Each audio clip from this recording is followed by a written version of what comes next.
Hello, BookTube. We're doing my library tour. We're continuing on with my library tour, and as you can see, I'm high above the floor now. So I've gone from the bottom shelf of the last bookcase to the top shelf of this one, which requires the footstool. But I assure you, I am fine. And we're going to do the top shelf here, and I noticed just by glancing at it that it has something that we've been sorely lacking in this library tour, which is thematic organization.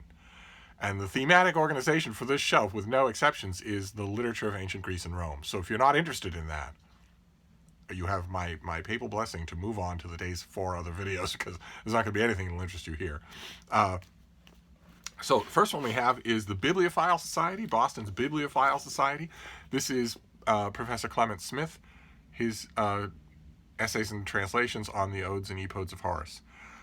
Nice, stiff-papered old book in which Professor Smith mainly just writes about.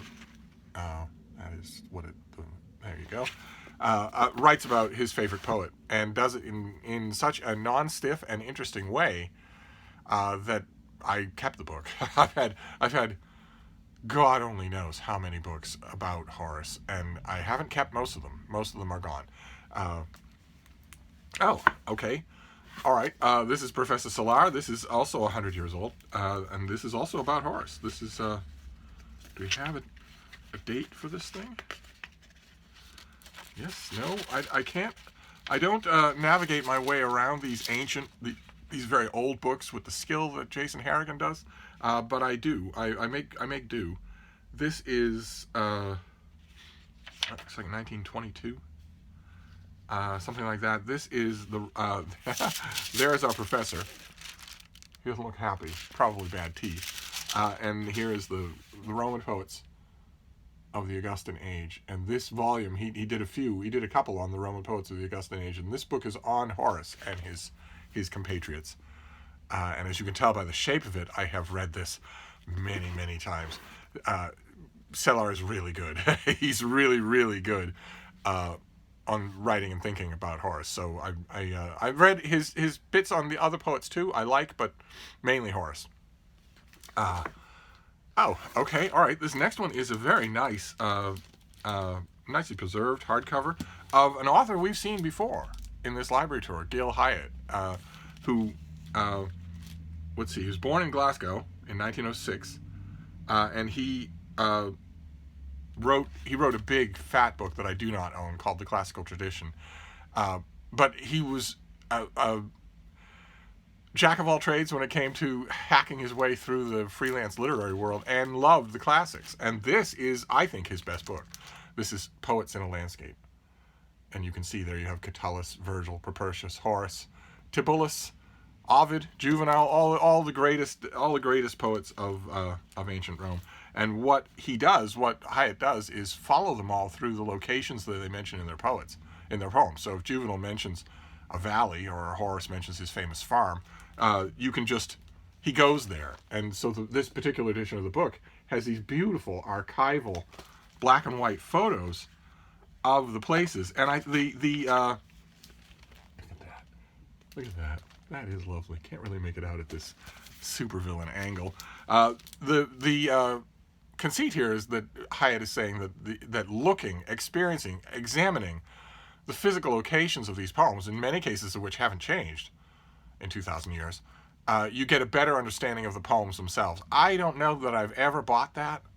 I don't know that I actually believe that, but his writing about the poems and the poets is great anyway. So I'll take it. If that's what gets him to include, these are some of my favorite writers of all time, and they're all here in one book, all being written about by one guy whose literary judgment I'll take on pretty much anything. He's certainly interesting on anything. So, not a translation. None of these things were really translations. They're more analyses. Oh my. All right, now we do with a block of translations. So now we do the Odyssey. This is Emily Wilson's translation of the Odyssey. This is fairly new, fairly recent. Was this from last year? Still has a pub sheet in it. I liked it quite a bit. I think love it. In 2017, I didn't love it the way I think I was probably meant to, but I really liked it. I liked it enough to keep it when I have no shortage of Homer's Odysseys, none whatsoever. Then we have Alan Mandelbaum's translation of Ovid's Metamorphoses. I regret the cover. Of course, the cover is dingy gray and out of focus, but Mandelbaum is a terrific, energetic translator of Ovid. I think that the full nature of what Ovid is doing in the Metamorphoses largely defies translation. I think still, after all this time, that Horace Gregory probably does the best job. This is fascinating in his own right, and I love this edition, not for the physical look of it. The physical look of it is classic American book design, but because it's got sort of lovingly bumbling notes written in one of the books of the Odyssey, of the Metamorphoses, by someone I was helping to read this work probably right after it came out. So this would have been, when was that? 1993, so it was 20 years ago. I was helping him to read this book and write about it for a particular class that he had to take. It was totally out of his bailiwick. It was a requirement that he had to fill. And we ended up really liking each other and really enjoying that time together. And so when it was over, and he said, well, thanks to you, I'm gonna pass this requirement handily. In fact, I'm gonna do really well in this requirement. And on top of that, thanks to you, I really feel like I know Ovid, like I know this book. In other words, I feel like I owe you something. Now, I've heard from everybody that you don't take money for this sort of thing. Is there anything I can give you to thank you for this? And I told him, well, yeah, there is one thing. It was a kind of a Sherlock Holmesian type move. I said, yeah, there is one thing. I'd like your copy of the book. And he said, well, but I wrote all over it. And I said, yeah, I know. That's why I want your copy of the book.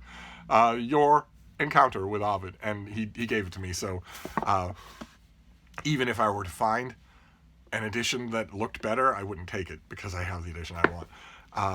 Okay, then we don't go far. Then we stick with Alan Mandelbaum. This is his translation of Virgil's Aeneid, which is quite good, and which I think this paperback has Barry Moser illustrations.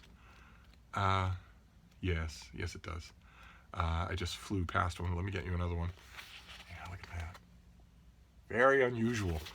Very unusual. That's the thing about Barry Moser's illustrations, is that they vary between simply being beautiful and being unusual, things that knock you on your pins. And there is a postcard. Oh my, there is a postcard from 1984, 85. I can't quite make it out. There's writing over the postage mark. Okay, all right. Well, this has a keepsake in it, but then it's not going anywhere. I'm never going to get rid of it. So the Alan Mandelbaum Aeneid. So I have the Alan Mandelbaum Ovid, the Alan Mandelbaum Aeneid, and somewhere in here I have the Mandelbaum. We've seen it already. The Mandelbaum Divine Comedy. So it's a kind of a sweep. So let's see what this next one is.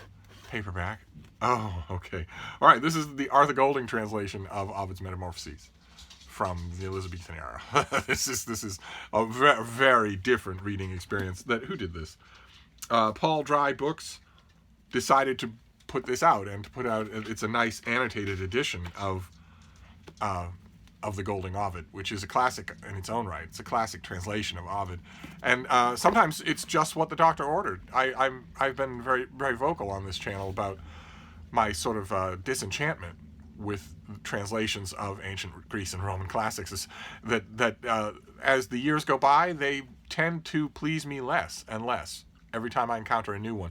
All due respect to Emily Wilson, they tend to please me less and less if I have the original. If I can read Ovid, then as time passes, I tend to have less patience with English translations, because I more and more notice, I used to spend a lot of time concentrating on what the English translation is trying to do, and that always fascinated me. I've written many, many long comparative pieces just going at the nuts and bolts of what a translator is doing in their translation. And I love doing that kind of thing, but a little bit it has paled, so that I would rather read about someone writing about Juvenal or Tibullus, then read a new translation of them that is mainly going to strike me with all the things it's not doing. And because of that, older translations often tend to please me because they have themselves become literary artifacts. So I don't have to think about them in terms of their mirroring of an original. Instead, I can think about them in terms of their mirroring their age. And that makes it easier so in some odd way. Okay, all right. Well, this next one is also Paul Dry Books, I think. This is Chapman's Iliad, and also Chapman's Odyssey, which is a perfect example of what I'm talking about here. And a translation whose point now is its antiquity. They're great. They're very strange. A very strange reading experience for experiencing Homer, but just terrific on their own. Oh God, what have we got here? I'm starting to run the risk of bothering the super sexy tripod. I'll have to avoid that. Okay, so this is Archibald Campbell's book on Horace. This is also old. This is probably from the 1950s. 1924. Sorry, sorry, it all blurs together. And as you can tell, once again, same as with the Cellar book, I have gone back to this many, many times. I've read it for enjoyment and for erudition many, many times. So I've had to reinforce this hardcover because I'm pretty sure I'm never going to see it again. But I wouldn't. I ought to move it so that it's with the other two Horace books on this shelf. But I wouldn't get rid of it. Absolutely not. Okay, this next one is Apollonius of Rhodes. He did the famous Jason and the Argo. Jason and the Golden Fleece. It's a great and often popularly neglected ancient epic. It's not neglected on the screen. You have the famous Harryhausen movie, but there's been no new movies. There ought to be. Disney's never done a cartoon version of it. It's classic for that. If you leave out a couple of the grislier bits, it's never been made into a miniseries that I know of in modern times. Never any kind of lavish special effects, and it warrants them. It's basically the Justice League with Game of Thrones thrown in. If you include Medea and what she does with her children, then it's thrown in. And this is Peter Green's great translation of the Argonautica. Just fantastic. Not just in terms of the translation, but also just a blizzard of scholarship, supporting scholarship of it. So I kept it on a shelf with classics. Okay. All right, here's another neglected ancient classic. If the Argonautica is neglected, then I don't even know a word for this one. Forgotten, maybe. This is Quintus of Smyrna, and this is his book about post-Homerica, what happens after the events chronicled in the Iliad. And this is a lovely edition. Who does this? The Johns Hopkins Press. This is it's a small tutorial in how to do a cover design correctly, as opposed to how to do one incorrectly. They're both extremely simple, but one is extremely evocative. And this was terrific. This is who does this? Alan James translated this and also heavily annotates it, and it's the Quintus Smyrna to have. It's the post-Homerica to have. I didn't have this one. There's an earlier translation of this. It was done by a wonderful man for Loeb Classical Library, and I had that with me at all times. I read my Loeb Classical Library edition until it fell apart. I had to get a replacement at the Brattle Bookshop, which was a little heartbreaking because the original came to me in a very cherished way, and I read it to pieces when I was writing my own novel of post-Homerica, when I was writing Troy War, my novel of the Trojan War, which was, just fine with Homer up until a certain point, and then you have to leave Homer behind and deal with all the rest of it. You have to deal with the Amazons and with the fall of Troy and all that sort of, and the son of Achilles. And I had to deal with all of that, and I wanted at least a little help. By the time I got to that point in the novel, it was writing itself in a very scary way. Troy War still disconcerts me. I've never had any writing experience like it. But still, I wanted, even though it was writing itself, I still wanted someone to share the experience. So it was Quintus. What is this next one? Oh, okay. This is Burton Raffle. A lot of you will know his name because he translated a mega best-selling translation of Beowulf. And this is his book, Essential Horace. I think all Horace is essential, but this is a very nice paperback from North Point Press, where he translates what he considers to be the essential bits and pieces of, you know, the odes, the epodes, the satires, and all that from Horace.